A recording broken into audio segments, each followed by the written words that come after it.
I thought today was going to be about transplanting volunteer tomato plants until I noticed something covering one of my tomatoes on another plant. I was tickled to see these volunteer tomato plants until I spotted a pest problem hiding in plain sight. One of the things I love about gardening are the surprises, though not all surprises are good ones.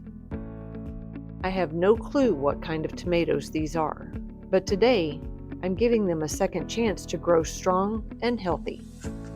Earlier this spring, I started tomato seedlings indoors, but that unexpected late frost, unfortunately, killed those seedlings. When I dumped the leftover soil into this raised bed, I didn't think much of it. Yet, here we are. These little volunteers are thriving. It looks like some of the seeds never germinated the first time round, but now these plants are surprisingly healthy. Not knowing their variety makes it even more exciting to watch them grow and see what they turn into. That's one of the magical parts of gardening. Nature often surprises us with unexpected gifts. Been digging the hole out, and you can see where the topsoil ends, and it starts with clay. This hole is not that deep, as you can see. So I need to make sure that there's room for the tomatoes' roots in there without binding them or causing them to girdle. I've heard that clay soil actually carries a lot of minerals, so the clay is really, really good for the plants. It's just really hard for them to grow through if it gets hard once it's dried out. So I'm going to mix some compost in with that and try and loosen it up at least around where my roots will be growing.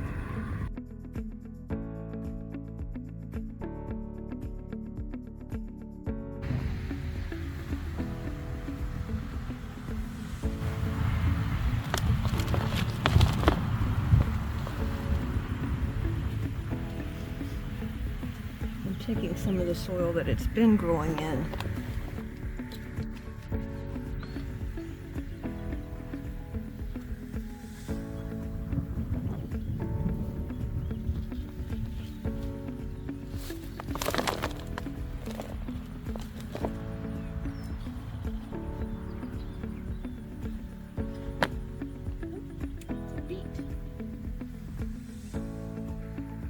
Before transplanting, I treated the soil with my homemade tea and sugar water mixture.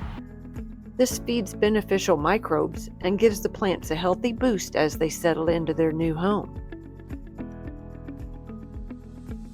When planting tomatoes, one important trick is to bury them deeper than most plants.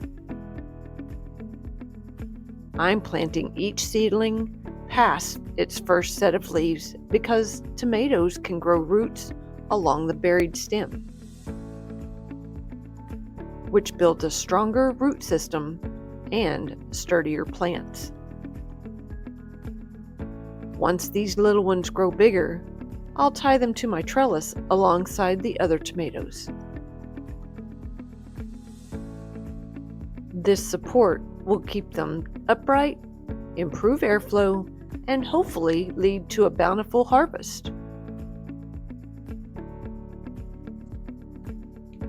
Even though I don't know what kind of tomatoes these are, that's part of the fun.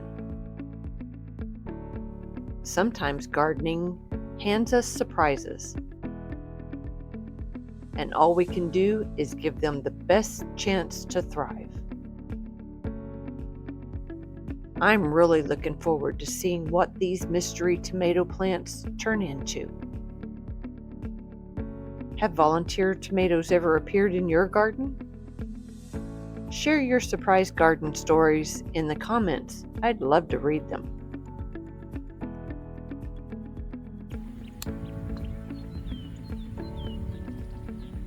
Then I spotted something I definitely didn't want to see. A large group of leaf-footed bug nymphs gathered on one of my tomato plants.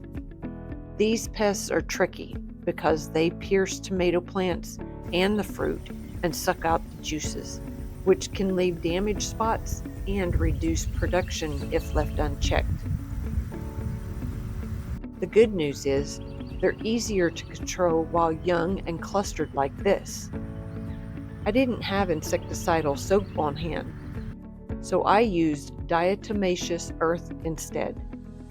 Insecticidal soap can be used in organic gardens effectively. It kills young soft-bodied leaf-footed bug nymphs by penetrating their cuticles and dissolving their protective wax layer. Simply dilute the organic insect soap using 1.5 ounces per gallon of water. Or use a gentle DIY Castile soap, about a teaspoon for every 3 cups. Around here, we use what we have, and diatomaceous earth works by damaging the insect's protective coating, causing them to dry out. It's most effective when dry, so after a rain or watering, it needs to be reapplied. Another common method is to knock them into soapy water or hand remove them before they mature.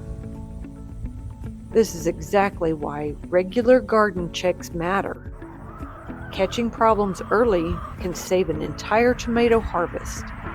The garden always has a way of teaching me something new.